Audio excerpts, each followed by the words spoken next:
Hello প্রাণের বন্ধুরা, কেমন আছো সবাই? আশা করি সবাই অনেক অনেক ভালো আছো। আজকে তোমাদের এমন একটি গল্প শোনাবো যেটা শুনলে তোমাদের অনেক অনেক ভালো লাগবে।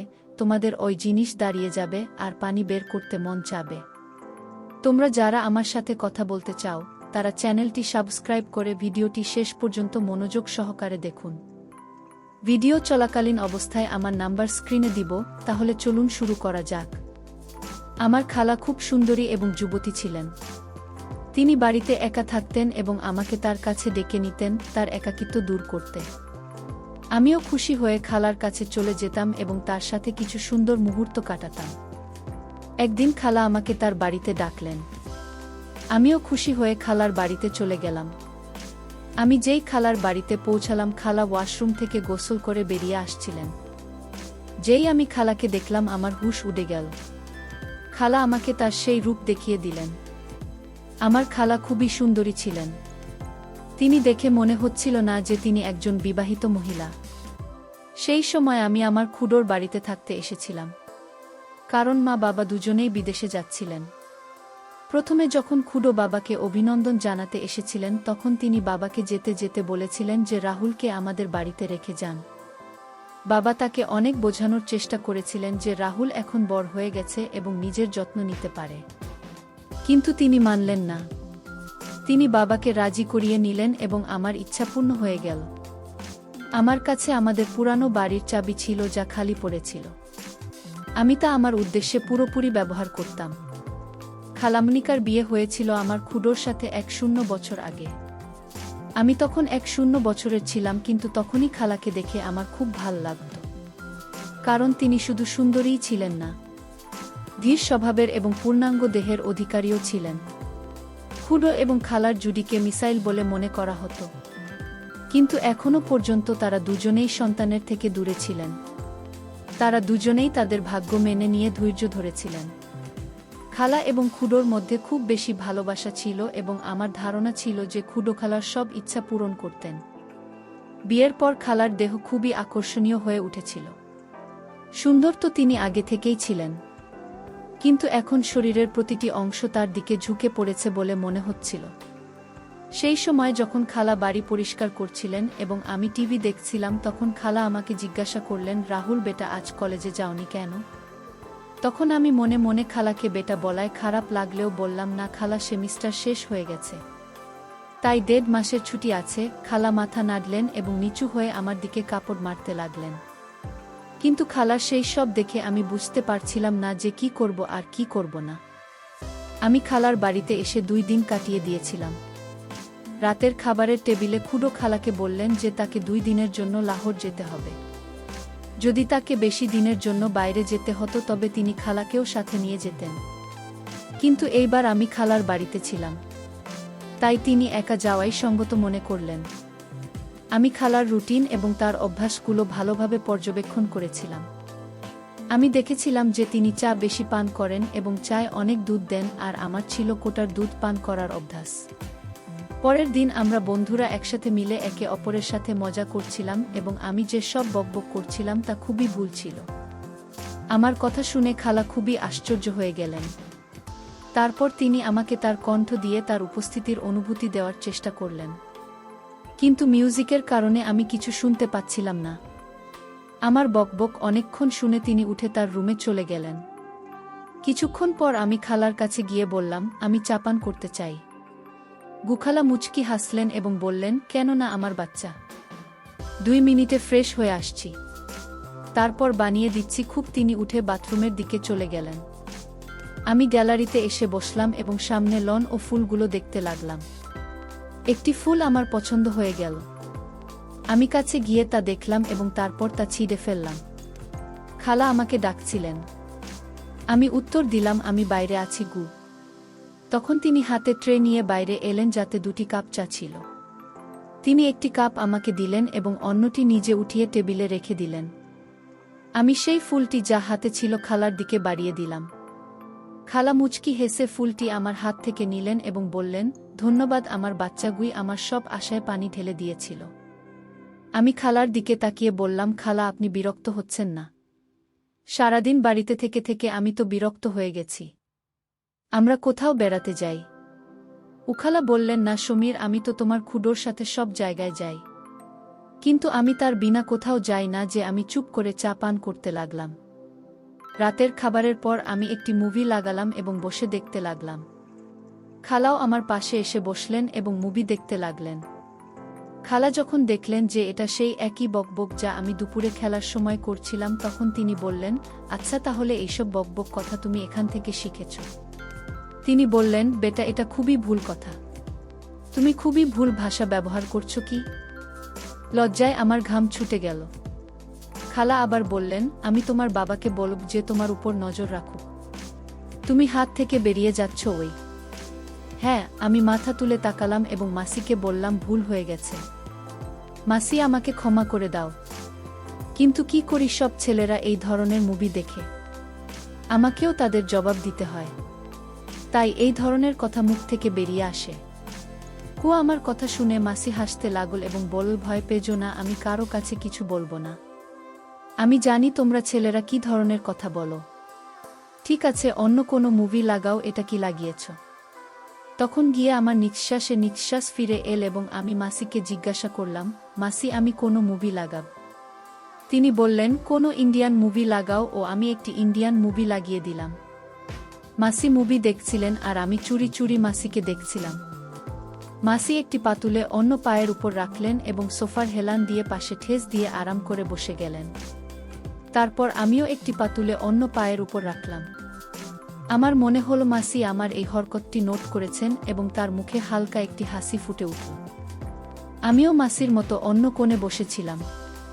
পরে মাসি হাসতে হাসতে তার পজিশন ঠিক করলেন এবং আমিও তাকে দেখে ঠিক হয়ে বসাই ভালো মনে করলাম। হাসি হাসতে লাগলেন এবং বললেন, রাহুল, তুমি আমার নকল করছো। আমি তার দিকে তাকিয়ে মাথা নাড়লাম। তখন তিনি একটু রাগ করে বললেন, তুমি আমাকে কেন জ্বালাতন করছো? আমি হেসে বললাম, আপনাকে জ্বালাতন করতে আমার ভালো লাগেই। তিনি বললেন, কেন? আমি তৎক্ষণাৎ বললাম, কতদিন হয়ে গেল না কারো ডাঁট খেয়েছি না, কারো থেকে জুতো উপরে। আপনি খুবই বোরিং। কি? আমার কথা শুনে তার কপালে ভাঁজ পড়েছিল। তিনি বললেন, রাহুল, আমি কি সত্যিই বোরিং? তখন আমি বললাম, জানি না, একা থাকলে আমার কি হবে। কি? মাসি হেসে বললেন, তোমাকে মার খেতে হবে, তাহলে আমি দিচ্ছি। তিনি আমাকে কোনো মাসুম শ্বাস শরারতি বাচ্চা ভাবছিলেন এবং এই কথা আমার ফায়দার ছিল।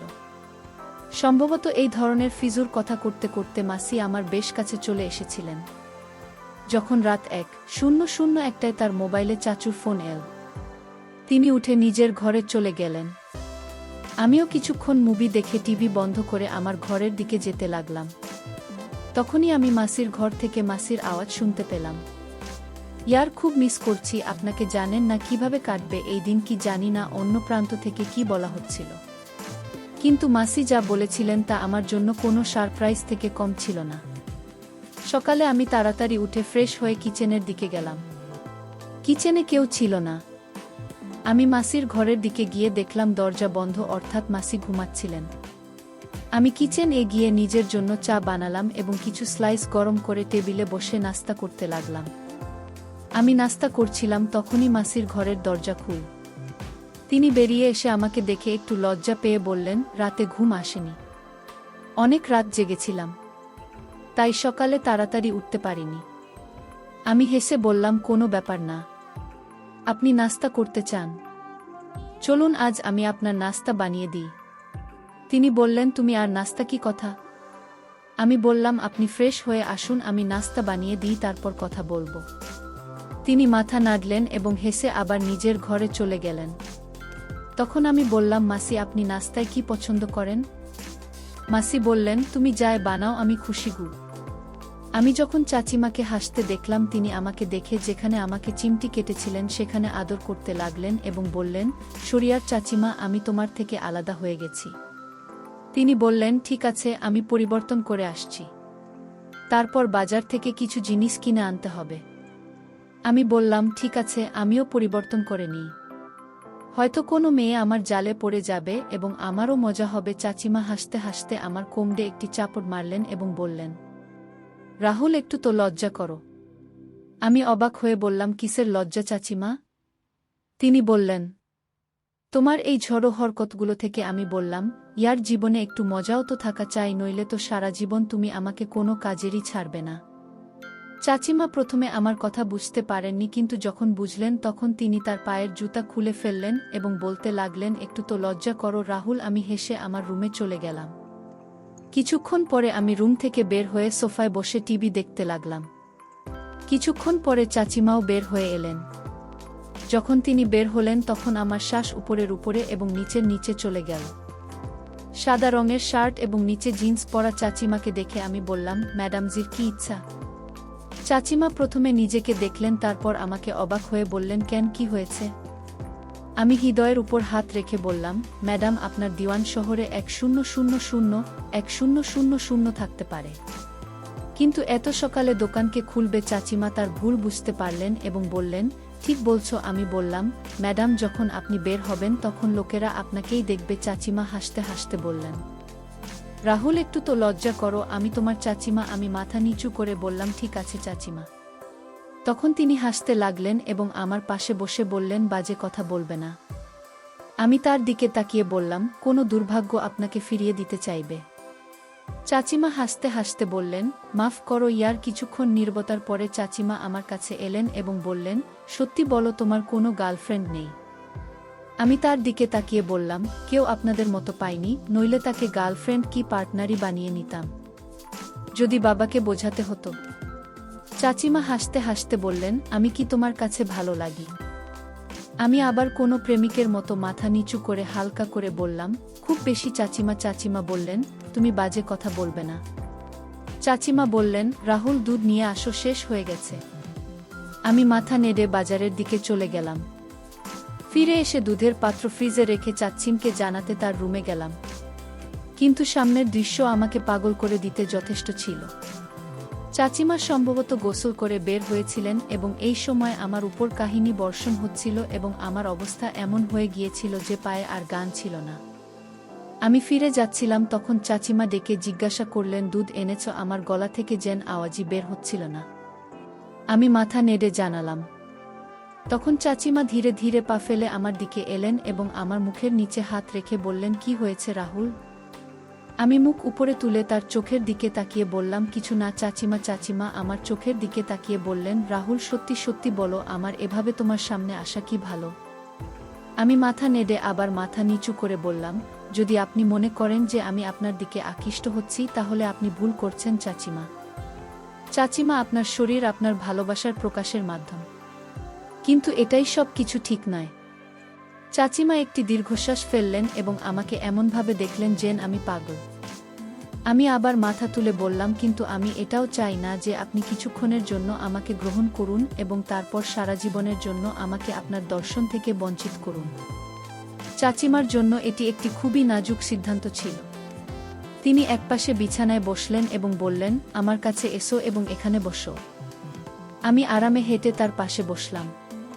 তিনি আমার হাত ধরে তার অন্য হাতের উপর রাখলেন এবং বললেন, সমীর জাপাও, তার উপর শুকরিয়া করা উচিত। চাচিমার মনে কি চলছিল এবং সেই সময় সেখান থেকে যুদ্ধের ময়দান ছেড়ে পালিয়ে যাওয়ার মতো অবস্থা ছিল। আমি শান্তিতে রুমে ফিরে এলাম। তখনই মনে হল চাচিমা ভিতরে কাঁদছেন। তার হিক্কার আওয়াজ বাইরে পর্যন্ত আসছিল। আমি দরজার কাছে গিয়ে বললাম, আপনি ঠিক আছেন? ভিতর থেকে কোনো উত্তর এল না, শুধু হিক্কার আওয়াজ বন্ধ হয়ে গেল। আমি আবার জিজ্ঞাসা করলাম, চাচিমা, কি হয়েছে?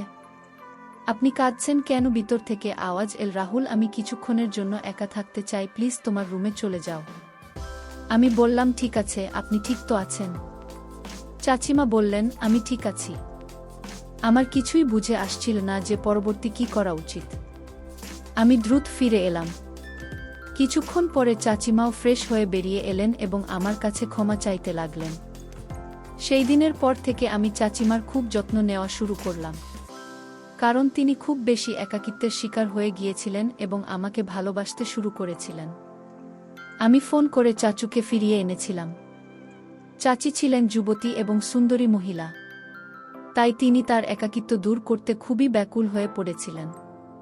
কিন্তু শুকরিয়া যে আমাদের দুজনের মধ্যে এমন কিছুই ঘটেনি। আমি আর চাচির বাড়িতে কয়েকদিন কাটিয়েছি। তারপর আমার বাবা মা বাড়ি ফিরে এলেন এবং আমিও আমার বাড়িতে চলে গেলাম। আমার সবার কাছে এই কথাটাই বলতে চাই যে কখনো বাড়িতে কারো উপর ভরসা করে আপনার বোন বা স্ত্রীকে একা রেখে যাবেন না। কারণ একাকিত্বে ভুগতে থাকা মানুষ যে কোনো সময় ভুল পথে চলে যেতে পারে। তাই এমন কাজ করার আগে হাজারবার ভাবুন। কারণ আপনার পরিবার ভেঙে যেতে পারে। পুরুষদের প্রতি আমার অনুরোধ, তারা যেন তাদের বোন বা স্ত্রীকে কারো উপর ভরসা করে একা রেখে না যায়। তাই আমার প্রিয় বন্ধুরা, আজকের আমাদের ছোট্ট গল্পটি এখানেই শেষ হলো। এই গল্পটি কেমন লাগল কমেন্ট করে অবশ্যই জানাবেন। যদি আপনি এরকম আরও মজাদার এবং রোমান্টিক গল্প শুনতে চান তাহলে চ্যানেলটি সাবস্ক্রাইব করতে ভুলবেন না। আগামীকাল আরও একটি নতুন গল্প নিয়ে দেখা হবে। ধন্যবাদ।